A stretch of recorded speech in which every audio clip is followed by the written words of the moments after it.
Sometimes a story doesn't end. It just pauses.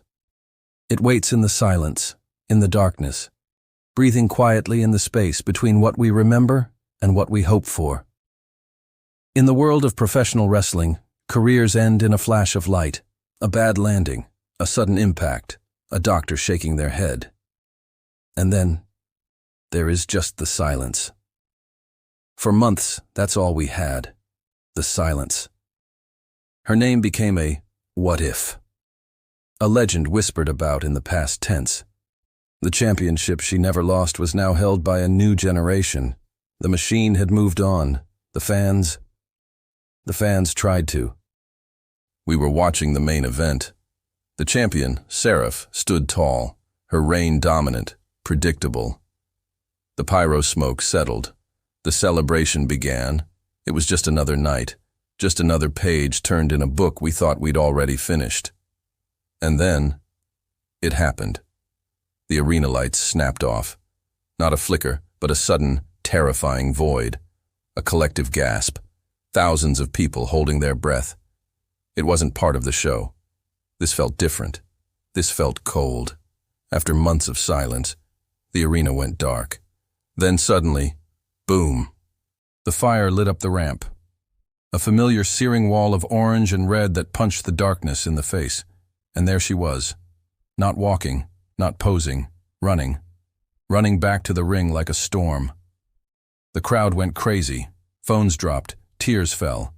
Because she is back. It's a sound you can't fake. It's not a cheer. It's a sonic boom of human emotion. It's thousands of people screaming, crying, and asking, "Is this real?" All at once. She hadn't been seen in 480 days. Not an interview, not a cryptic social media post. Nothing. The industry consensus was that her injury was career-ending. The end. We had collectively mourned the loss of her potential and moved on. We accepted the new champion. We accepted the new reality. And in 10 seconds, she shattered that reality completely. She didn't look like someone returning for a paycheck. She looked like someone who had been caged. Her eyes were locked on the ring. Locked on the one person who wasn't cheering. The champion, Seraph, whose face had turned from smug celebration to pale, ghost-white terror. This wasn't a nostalgia act. This wasn't a wave to the crowd. This was an invasion. Vex, the storm, didn't just walk back into the arena. She kicked the door off its hinges. The noise was so loud it shook the cameras. People in the front row weren't just recording. They were holding their heads, overwhelmed. They were witnessing the impossible. The music was thunderous, but the crowd was louder. She slid under the bottom rope, her boots hitting the canvas for the first time in over a year. And the arena, which had been plunged into darkness just moments before, felt like the brightest place on earth. The champion, Seraph, held the title belt up, almost like a shield. It was a reflexive action, an attempt to remind this ghost who was in charge now. But Vex didn't even look at Seraph's face. She just stared at the gold. At the championship she never lost in a match, the championship that had been declared vacant while she was in a hospital bed. Vex slowly, deliberately, grabbed a microphone from the announcer. The music cut. The crowd noise finally died down, desperate to hear the first words. You could hear a pin drop.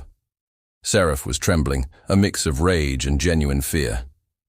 Vex looked at the belt, then finally, her eyes met the champion's. She raised the microphone, and she said only 5 words. "You're just keeping it warm." The explosion from the crowd was even bigger than the one for her entrance. It was the confirmation. It was the challenge. It was the declaration of war. Seraph, the dominant champion, the one who had beaten everyone else, looked small. She had been rendered irrelevant in her own ring. Vex tossed the microphone. She didn't wait for a reply. She didn't pose for the cameras. She just turned, rolled back out of the ring, and walked up the ramp, vanishing back into the darkness from which she came. She left the champion, the fans, and the entire industry standing amidst the emotional wreckage. The message was clear. The storm was back, and she was here for the hurricane. In the seconds that followed, the arena was just the epicenter. The real shockwave hit the rest of the world digitally. Phones buzzed so hard they vibrated off nightstands. Social media didn't just buzz. It broke. It was a tsunami of pure, unfiltered reaction. People who hadn't watched wrestling in years were texting their friends. "Are you seeing this?" Clips of the return, filmed on shaky phones from the upper decks, hit millions of views before the television broadcast had even gone to a commercial break. It wasn't just a wrestling story. It was the story. It trended higher than world news, higher than blockbuster movie releases. Because this was real. The surprise was genuine. In an age where everything is leaked, where spoilers are a currency, the company had achieved the impossible, a genuine shock. Commentators and analysts, usually so composed, were posting videos of themselves screaming at their televisions. They weren't journalists anymore. They were fans. The return ripped away all the cynicism. It reminded everyone why they loved this. That feeling of anything can happen. But beneath the joy, a new narrative was forming. It wasn't just, she's back. It was, is she the same? The injury that took her out wasn't a storyline. It was a brutal, physical trauma. The cheers were loud, but the questions, whispered online, were just as powerful. Did the legend just return? Or did we just watch a ghost promise something the body can't deliver? When Vex walked back through that curtain, the atmosphere was the opposite of the arena. Out there, it was pandemonium. Backstage, it was a funeral. Dead. Silent. All the other wrestlers, the crew, the producers, they just stopped. They stared. Many of them were her friends. Many of them were her rivals. All of them were now in her shadow. This was her house, and they had just been reminded they were only guests. Writers were in a corner, frantically tearing up the scripts for the next 6 months. Everything was obsolete. The entire creative direction of the company was now focused on one person. The main event that was planned for the biggest show of the year, canceled. The next big thing they were pushing, sidelined. The champion, Seraph, stormed through the curtain right after her, screaming, "How could you let this happen?" She was furious. She had been humiliated. But Vex didn't even stop. She walked right past Seraph. She walked past the producers. She walked past the CEO, who just nodded at her, a grim, satisfied smile on his face. She didn't go to the locker room. She went to her old private bus, which had apparently been sitting in the parking lot, hidden in plain sight all day. The message was clear backstage too. She wasn't back to be part of the team. She wasn't back to elevate the division. She was back to take exactly what she believed was hers. And she didn't care who she had to run over to get it. The next morning, the real work began. Every sports talk show, every podcast, every entertainment website led with her return. The footage was analyzed with forensic detail. They didn't talk about the champion. They didn't talk about the match. They talked about her. How was this kept a secret? Who knew? The logistics of the return became a story in itself. Reports leaked that she was flown in on a private jet, hidden from the other talent all day, and given a separate dressing room. It was a level of protection reserved for the absolute biggest names in history. And with that protection came pressure. The narrative immediately shifted from the joy of the return to the weight of the expectation. She wasn't just a star. She was the star, the one who left at her absolute peak. Now, the questions began to circle. Can she still perform at that level? The injury was to her neck, a catastrophic, career-ending injury. Is she physically cleared, or is this a massive risk? The media storm was relentless. They were building the comeback story, but they were also sharpening their knives. The wrestling world loves a good return, but it loves a tragic failure even more. Vex wasn't just fighting the current champion anymore. She was fighting her own legend. She was fighting the ghost of her former self, the one who could fly, the one who was invincible. and that was a battle she might not be able to win. Narrator, we see the fire, we see the storm, we see the confidence. We don't see the 18 months of agonizing, lonely rehabilitation. We don't see the small, sterile physical therapy rooms, the endless, repetitive exercises, the nights spent icing a body that felt broken. We don't see the moment the doctor said, "You can live a normal life, but you will never compete again." We don't see the depression that followed, the feeling of being a ghost in your own life. That night, after the show, she sat alone on her bus. The adrenaline was gone. All that was left was the throbbing in her neck. She made one phone call, not to her boss, not to the media, to her father. He asked her the simple question the entire world was asking. Why? Why risk her health? Why go back to the pain? She had made her money. She had her legacy. And she answered him, her voice quiet, exhausted but clear. Because, she said, watching someone else carry my championship, watching them stand in my spotlight, it hurt more than the injury ever did. This wasn't about the fans.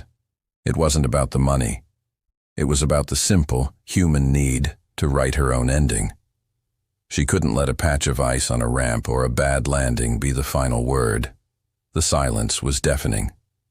She came back, not for the noise of the crowd, but to finally make the silence stop. Nobody cared about the champion. In one night, Seraph went from the undisputed queen to the person holding Vex's title. The media questions weren't about her dominant reign. They were, how do you feel about Vex returning? Her merchandise was ignored. The crowd, which had once chanted her name, was now a sea of Vex t-shirts. And this created a rage, a deep, burning resentment. Seraph had been the one to carry the company. She was the one who showed up every single night for 480 days. She was the one doing the talk shows, the grueling international tours, the community events. She had earned the top spot. She wasn't scared of Vex. She was insulted by her. Insulted by the idea that this woman could just walk back in and reclaim a throne that Seraph had built herself. While Vex was healing, Seraph was working. While Vex was a myth, Seraph was a reality. In her mind, Vex was the past, a nostalgic memory, and Seraph was the present, the workhorse, the real champion. The feud was no longer about a championship. It was about respect. It was about two different philosophies colliding, the returning legend versus the pillar who never left. And Seraph was determined to prove that legends are just stories, and that she was the one holding the pen. The next week, the confrontation was set, a contract signing. Seraph was in the ring first. She was all business. She cut the promo of her life. She listed her accomplishments. She listed the dates she defended the title. She pointed out every time the company needed a main event, and Vex was nowhere to be found. "You abandoned this," Seraph screamed. "I saved it." The crowd booed, but they knew she was telling the truth. And then, Vex's music hit. This time she walked, slowly. The confidence of the storm was there, but it was colder. She stepped into the ring and picked up her own microphone. She let the boos for Seraph die down, and then she smiled. "You're right," Vex said. "You did save it. You were a great substitute. You kept the division alive. You were the placeholder. But the real queen is back. You built an impressive kingdom, Seraph. But you built it on my land." The line cut deep. The personal insult was worse than any physical attack. Seraph lunged. She tackled Vex, but Vex didn't fight back like a storm. She fought like a veteran. She was calculated. She targeted Seraph's arm, trapping her in a submission hold on the table. She didn't break the arm. She just held it, whispering something in Seraph's ear that the cameras couldn't pick up. Then she let go, signed the contract, and left. The message was different this time. The storm wasn't just chaotic. It was smart, and it was cruel. The match was set for the biggest show of the year, and the pressure began to reveal the cracks. The training montages weren't of a triumphant hero. They were concerning. We saw her in the gym at 3 a.m., her neck heavily taped. She was slower. The explosive power that defined the storm was gone. She was compensating, relying on technique and grit rather than her old otherworldly athleticism. The media noticed.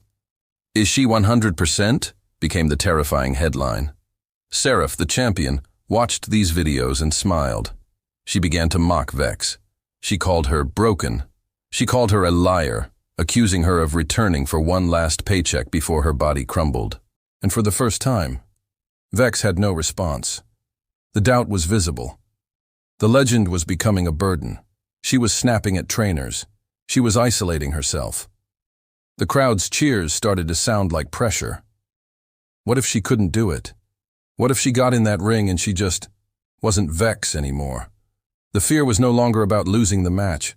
The fear was about becoming a pity case. The fear was that the injury had won, and this comeback was just its final cruel joke. The invincible Storm was suddenly, terrifyingly, human. She was trapped between the legend she created and the limitations of the body she now inhabited. The night of the match, it was brutal. It wasn't the fast-paced spectacle of her youth. It was a story of survival. Seraph targeted the neck relentlessly. Vex endured. She was slower, but smarter. Every time Seraph went for the kill, Vex had a counter. She used Seraph's own aggression against her. Finally, in a desperate, brilliant move, Vex caught her. 1, 2, 3. The arena exploded. She did it. The legend was back on top. Vex held the championship high, tears streaming down her face. The perfect comeback, the perfect ending. But the story wasn't over. The next night, she walked to the ring. The crowd was chanting, "You deserve it." She held the title. She looked at the fans. And then, she laid the championship down in the center of the ring. She grabbed a microphone. The arena went silent. "I didn't come back for Seraph," she said, her voice shaking. "And I didn't come back for this." She pointed to the belt. "I came back to prove that my story doesn't end in a doctor's office. It ends here, in my ring, on my terms." She announced her retirement. The crowd was stunned. It wasn't a comeback. It was a conclusion. The return wasn't about reclaiming the future. It was about rewriting the past. She hadn't come back to be the Storm again. She came back to prove the Storm had never truly left. She bowed, waved, and walked away, leaving the championship, the division, and the entire world in stunned, respectful silence.